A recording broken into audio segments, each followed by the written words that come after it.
Hello mga coffee lover! Kung mahilig po kayo sa kape or mga coffee lover dyan, so ito po, very healthy is brew herbal coffee.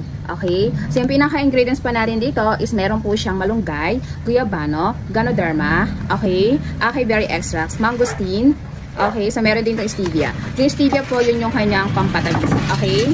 So dito guys, yung pinaka-benefits nito sa ating katawan, so ito po is mayaman to sa antioxidants, so binabawasan ang constipation, pinapalakas ang ating immune system, hindi nagdudulot ng acidity, at nilalabanan ng alang pamamaga at mapoprotektahan po yung ating pinaka-atay. Kaya very healthy coffee po. So kagandahan dito is FDA approved, kaya very safe ha, kasi is herbal coffee. Yung pinaka-isang pack natin dito is ang laman nito is 10 sachet. So, 18 grams po. Okay, yung pinakalasa nito, mga madam, mga sir, is masarap po siya. Ito guys ha, pwede ito sa mga may diabetics, mga high blood, okay, may uric acid, so kidney problem, ayan, arthritis, or insomnia, or heart problem. Okay, so, based in my experience, okay, dati kasi kapag ako nagtitake ng 3-in-1 coffee, so, yung heart ko is ang lakas na tibok ha. Okay, so ito po is wala. Okay, magandang aking pakiramdam at nakakatulog pa ako ng ayos. Kaya, itry nyo na mga madam ang ating is Rock Hobby. So, check out nyo na yan.